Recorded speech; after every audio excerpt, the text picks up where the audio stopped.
What's going on, ladies and gentlemen? My name is Tristin. TaZe. Hope you all are having a wonderful, fantastic day. Thank you guys so much for tuning back into the channel for a brand new Call of Duty Modern Warfare video. In today's video, guys, what we're going to be talking about is the brand new update for Call of Duty Modern Warfare. That being, I believe, what is update 1.14. We're going to talk about practically everything as of yesterday when the patch update came out. So before we get into it, guys, if you could please leave a like on the video as well as subscribe to the channel if you guys are brand new. That'd be incredibly freaking awesome. Thank you guys again so much for all the support you guys have been showing on the channel as of very recently. And of course, with that being said, guys, let's get into today's video. So first off, guys, for many of you that are wondering, there were patch notes for a new update to Call of Duty Modern Warfare that came out just a couple days ago. Not really one of your biggest, updates, I would say, but definitely still one of a ton of different good things. So the first off is there were a couple of playlist updates to Call of Duty Modern Warfare. First off, we have Deathmatch Domination, which is something that we, I believe, got mainly in Black Ops 4, and it absolutely was a really fun game mode. That's essentially where you have domination flags, and you can also get kills as well, and those kind of end up being necessarily what helps you win the match. So definitely really happy to get that, and maybe I might make a video or two on that game mode as well. Guys, we ended up getting Gunfight Custom, and essentially what that is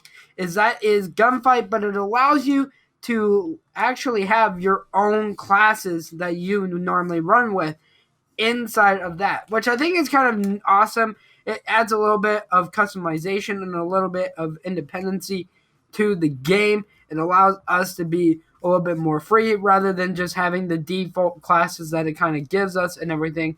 As well, guys, another thing that we got was Shipment 24/7 is back. That includes for both core and hardcore, and this will end up replacing Shoot the Ship, which thank God that they did this. I really couldn't play on Shoot House because occasionally they're always swapping out these two game modes, and so it's definitely really, really annoying for me and everything. And then also, guys, they removed Winter Docks. Winter Docks was more or less one of the gunfight maps that we had over the holiday season and so forth, which I think it may come back in the future. Maybe it could come back in different variations, but nonetheless, it's going to be really cool. And then as well, guys, Capture the Flag was added into the quick play filter, which is kind of awesome that we have Capture the Flag. And I'm surprised that it wasn't in the game at launch. So that is definitely very, very awesome. Now, in terms of things, there were a couple of weapon buffs and nerfs in terms of things for a couple different things. The first off is that the MP5 has a reduced headshot multiplier. It has a small reduction to 10mm range. The M4A1 has a small damage decrease to reduce headshot effectiveness and a small range decrease.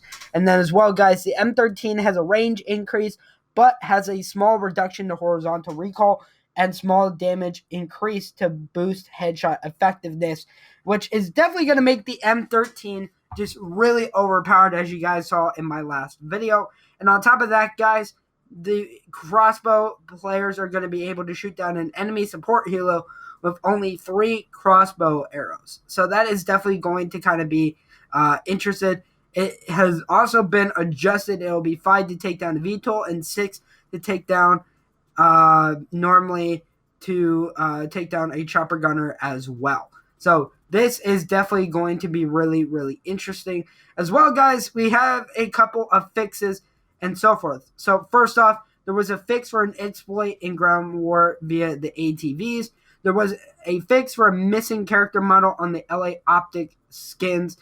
There was also a big thing for shipment, and it was spawn tuning to reduce the frequency of instant deaths and spawn traps, adjustments to spawn positions around the edge of the map for all modes, and new spawn logic for domination.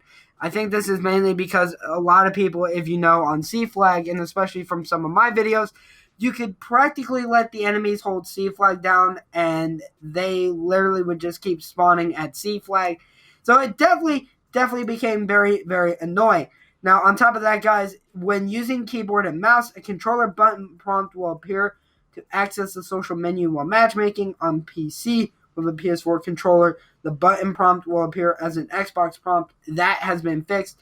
As well, guys, there are a couple of different things, such as in the store, there's a new now a new Lunar New Year bundle in the For You section to celebrate the Lunar New Year. Alongside this, from January 31st at 10 a.m. Pacific to February 3rd at 10 a.m. Pacific, the tiers for the Battle Pass will be on sale, and there'll be 100 COD points per tier for the limited period in game. So definitely a lot of interesting things that were added to this game, a lot of things that were fixed, with weapons and other things. It's definitely going to be interesting to see how the shipment spawn tuning was done and whether or not it was done in the best way possible or whatever. But let me know in the comment section down below what you guys think about this and everything like that. With that being said, guys, my name is Tristin. TaZe. Leave a like on the video, subscribe to the channel if you guys are brand new, and I'll see all of you guys in the next one.